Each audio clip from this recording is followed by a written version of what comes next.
Bonjour et bienvenue pour une nouvelle vidéo sur ma chaîne. Je suis ravie de vous retrouver aujourd'hui pour un point lecture. Donc c'est un point lecture qui concerne mes lectures du mois de janvier principalement. Janvier touche à sa fin, là quand je vous tourne.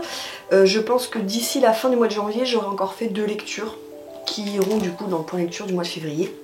Bref, peu importe, mais c'est que ça commençait à déborder puisque j'ai 1, 2, 3, 4, quand même 6 lectures à vous présenter. Non, 7... Non, 6. Oui, 6. Ok. Je ne sais plus compter. Bref, vous allez voir, je peux dire que pour le moment, 2023 commence très bien parce que d'une part, j'ai fait de très bonnes lectures, vous allez voir, non seulement de bonnes lectures, voire des coups de cœur.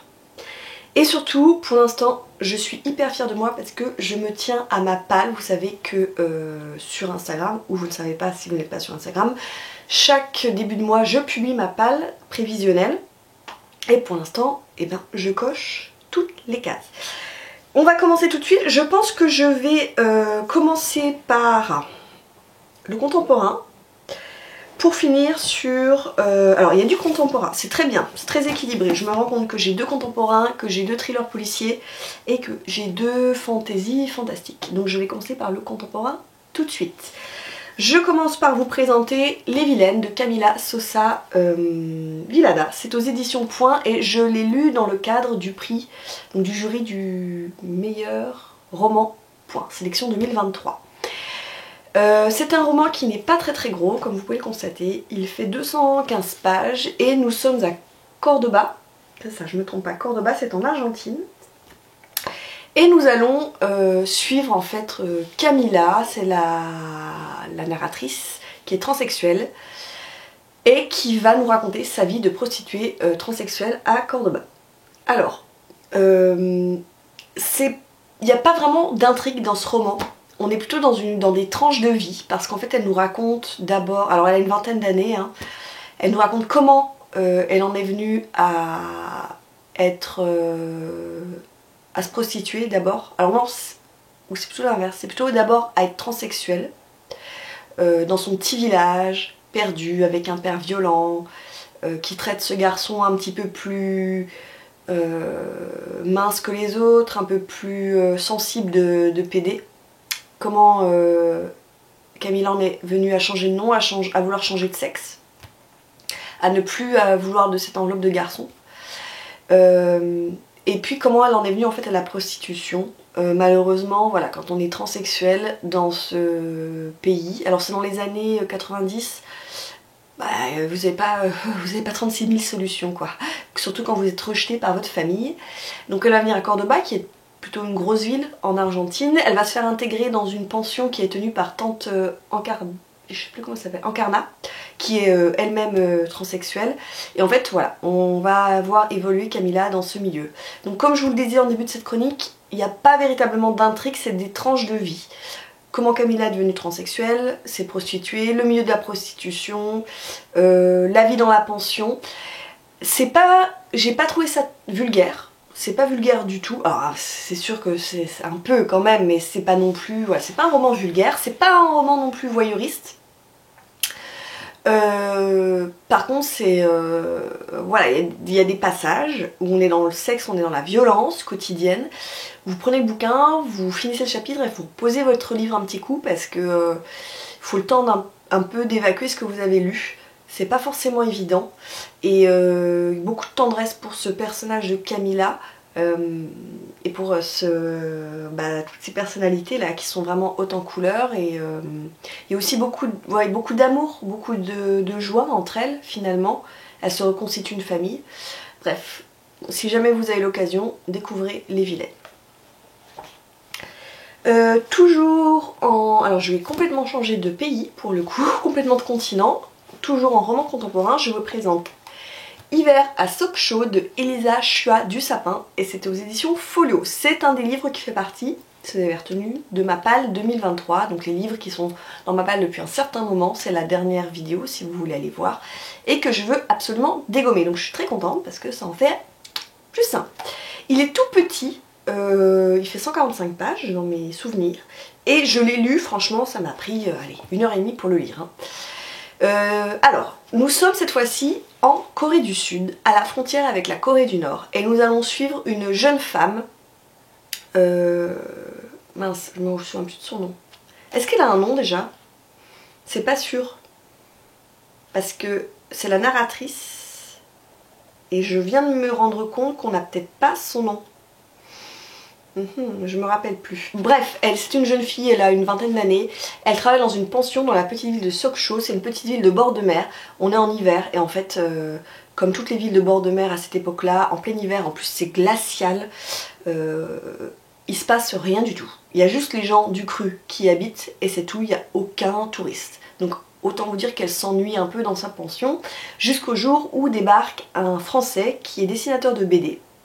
Et va se nouer entre ces deux personnages une relation. C'est un peu le jeu du chat et de la souris. Elle va lui faire découvrir un petit peu sa région, lui va lui parler de la France. Elle en plus, elle est très intéressée par ce français parce qu'en fait sa mère est coréenne mais son père est français. Donc elle parle un petit peu français. Donc ils sont liés par la langue, ils sont liés par les origines de la jeune fille. Là non plus, il n'y a pas énormément d'intrigue, c'est une suite de paysages, c'est une suite de moments, c'est très doux, c'est très poétique. On découvre beaucoup sur finalement on découvre beaucoup sur la culture coréenne, donc j'ai beaucoup aimé. Et c'est vrai, comme le dit la quatrième de couverture, tout est suggéré en fait. Il y a des non-dits, il y a des secrets de famille et il y a beaucoup de choses qui sont suggérées, qui ne sont jamais dites ouvertement par la narratrice, que le lecteur doit donc comprendre. Et en fait c'était très chouette à lire parce que l'autrice écrit véritablement très bien. Et comme on peut le retrouver parfois dans la littérature asiatique, je pense notamment au haïku japonais, vous savez, ces poèmes qui sont très courts, je me souviens plus exactement comment est-ce qu'il faut les former, mais vous avez des phrases qui sont vraiment, véritablement ciselées, sans que ce soit pédant. Voilà, en une phrase, elle nous évoque un paysage et on a le paysage devant les yeux. Donc je vous conseille vraiment de découvrir cette autrice parce qu'elle écrit très bien. Elisa Choi du Sapin. Et puis vous voyez, c'est un tout petit livre qui fait 145 pages, donc ça peut être sympa comme porte d'entrée sur la littérature coréenne. Je passe donc au thriller. Je vous présente d'abord Le Chant du Silence de Jérôme Loubry que j'ai lu pour les éditions Calman Lévy dans la collection Noire. C'est le nouveau Jérôme Loubry qui vient de sortir. Jérôme Loubry c'est un auteur de thriller et j'avoue que avec ce roman j'ai plus eu l'impression, mais attention c'est pas du tout une critique négative, enfin, au contraire moi ça m'a j'ai beaucoup aimé. J'ai eu l'impression de lire plus un roman noir qu'un thriller. Donc nous sommes dans une petite ville, alors moi je pense que ça se passe en Bretagne, c'est jamais nommé, mais je pense que c'est en Bretagne, dans une toute petite ville de pêcheurs qui est complètement à l'agonie. Et on va suivre Damien qui a une vingtaine d'années, une trentaine d'années. En fait il revient pour enterrer son père et en même temps pour cracher sur sa tombe, voilà, parce que son père a été accusé de meurtre. Et Damien en fait a complètement tourné le dos à son père, à la vie d'avant qu'il vivait dans cette Bretagne idyllique, pour essayer de se reconstruire un peu plus loin, et donc il revient régler les dernières affaires de son père, qui habitait dans un mobil-home, et quand il revient pour régler les dernières affaires de son père, un de ses anciens amis lui dit « mais en fait, tu crois ce que tu veux Damien, mais ton père n'était pas celui que tu pensais être ». Et donc va émerger plein de choses qui vont mettre le doute dans l'esprit de Damien, et il va se dire est-ce que mon père était véritablement l'homme que je pensais avoir connu, à savoir un meurtrier. Ça part de là, et on va revenir en arrière, on va revenir dans les années, je crois que c'est les années 80, dans les années 90, quand Damien donc était gamin, il a une quinzaine d'années, c'est les premières amours, les premières amitiés fortes, et en fait on va alterner les chapitres entre le passé de Damien et son présent, pour enquêter, pour savoir ce qui s'est véritablement passé dans les années 90, pourquoi est-ce que son père a été accusé de meurtre, est-ce que c'est vraiment lui, est-ce que c'est un coup monté. Et donc Jérôme Loubry va nous dérouler comme ça tout son thriller. Donc je vous disais en ouverture de chronique que c'était plutôt pour moi un roman noir parce que moi j'ai pas ressenti ce que vous pouvez ressentir dans un thriller dans le sens où c'est haletant et vous avez absolument envie de savoir qui a tué Bidule. C'est plutôt un roman, déjà je trouve à mon sens que c'est un roman sociétal, où en fait Jérôme Loubry prend cette excuse pour montrer une petite ville de pêcheurs à l'agonie, avec une marée noire qui vient s'échouer sur les plages avec ses boulettes de pétrole et qui met sur la paille des tas de familles de pêcheurs, avec là un maire qui se dit bah peut-être qu'il est temps de tourner la page de la pêche, peut-être qu'il est temps de faire construire des complexes immobiliers, hôteliers. Voilà, ça je trouvais ça très intéressant. C'est aussi la relation entre une relation manquée entre un père et un fils dans une famille pudique où on n'affiche pas ses sentiments. Et quand on n'affiche pas ses sentiments, quand je pense moi, et c'est ce que je pense profondément aussi dans ma vie, quand on ne dit pas les choses clairement aux gens, les gens le devinent, mais c'est pas forcément suffisant. Voilà, dire je t'aime à son enfant, je trouve que c'est important.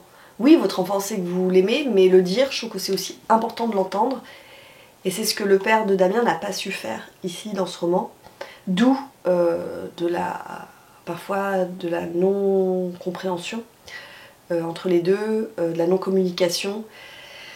Voilà, c'était... moi j'ai bien aimé. Alors, le tout petit bémol, si je pouvais faire un reproche, c'est que j'avais quand même deviné qui avait tué qui. Voilà.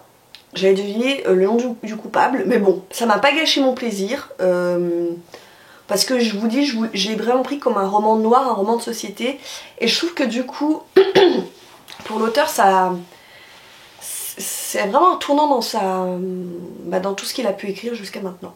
Donc c'était quand même un très très bon roman. Là par contre je vous présente un thriller qui pour moi est un énorme...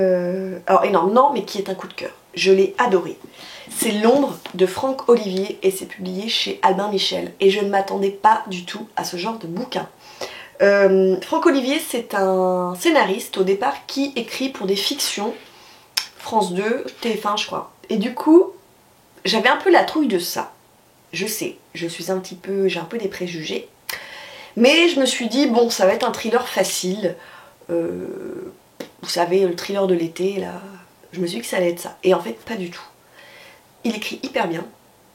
L'intrigue est hyper complexe. Et j'ai été embarquée par les personnages de A à Z. Franchement, j'ai adoré ce livre. Pour moi, c'est une révélation, cet auteur. Donc, nous sommes avec Nicolas Foster, qui est, pour vous la faire courte, consultant pour le FBI. Il est en gros profiler, même si c'est un petit peu plus complexe que ça. Et on l'appelle parce qu'on a retrouvé en Californie le corps d'une femme dans une position très étrange. Et cette position fait penser au modus operandi d'un autre tueur qui s'appelait Patrick Holman, qui était prêtre, qui officiait, qui était tueur, serial killer, qui officiait dans les années 90, je crois que ça se passe, quand il tue le fou là. Et ça peut pas être lui, parce que Patrick Holman, il a été condamné à mort et il a été exécuté dans une prison américaine. Donc, qui imite Patrick Holman, pour quelle raison? C'est ce que va découvrir Nicolas Foster. Sauf que ça se complexifie, parce que vous vous dites, bon, bah cool, on va suivre l'intrigue qui se passe là dans les années 2020, on va chercher qui est l'auteur, etc. Pas du tout.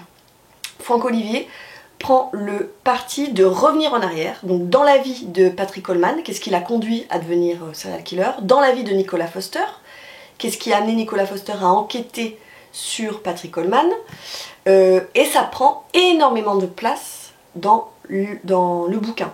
C'est-à-dire que vraiment la moitié du livre, au début, vous n'avez presque rien sur l'intrigue présente, vous avez presque tout sur le passé de nos deux personnages principaux, donc notre serial killer et notre Nicolas Foster. Et c'est peu à peu que les chapitres vont se mettre en place, l'intrigue présente en fait. Donc, il y a beaucoup d'allers-retours. Par exemple, c'est un thriller que je ne recommanderais pas si vous voulez commencer le thriller, parce que vous seriez peut-être un petit peu perdu. Alors je dis pas qu'il faut être aguerri, mais si vous lisez du thriller, allez-y, ça va le faire. Mais si c'est votre premier thriller, laissez tomber, parce que je pense que ça pourrait vous perdre la façon dont c'est narré. Et surtout, c'est hyper détaillé. On a des personnages qui sont très denses. On a une histoire complexe. On a une révélation, une petite révélation finale qui, moi, m'a bluffée. L'auteur, il a pensé à tout. On a des personnages vraiment qui semblent être quelque chose et en fait qui sont l'inverse. Patrick Holman, il y a une relation entre Patrick Holman et Nicolas Foster qui est vraiment incroyable. Lisez, c'est hyper bien écrit. Pour le coup, là, c'est un thriller, un vrai thriller haletant. Et franchement, j'ai aimé. C'est une petite brique parce qu'il fait quand même... il fait quoi? Ah non, il fait pas 500 pages. Il s'écrit petit, hein. Il fait 470 pages. Mais en fait, je crois que je l'ai bouffé en 2 jours. Parce que c'était vraiment super bien. Donc, allez-y. Je suis désolée, j'ai le nez qui me gratte. Je m'arrête ici pour tout ce qui est thriller contemporain et je passe à tout ce qui est fantasy fantastique. Je vous présente un petit roman fantastique, je vais aller très vite, c'est N de Stephen King et c'est publié chez Albin Michel dans leur collection jeunesse qui s'appelle Wiz. Ils en ont sorti 7 ou 8 et j'ai entrepris, je ne sais pas pourquoi, parfois j'ai des tocs, j'ai des lubies, j'ai entrepris de tous les acheter, ce qui est chose faite, pour l'instant je les ai tous dans la collection, sachant qu'il y en a un qui sort au mois de mars. Donc en fait ce sont la plupart du temps ce sont des nouvelles ou des novellas qui sont sortis dans des recueils de nouvelles, par exemple au livre de poche. Et Albin Michel les a édités, donc c'est plutôt destiné, vous voyez bien au niveau de l'édition, à un public plus jeune. Mais du coup on n'a qu'une nouvelle et je trouve que c'est plutôt une bonne nouvelle. Voilà, super joli. Bref, je vous présente N. N, c'est un personnage qui va voir un psy un jour, je sais plus si on a le nom du psy.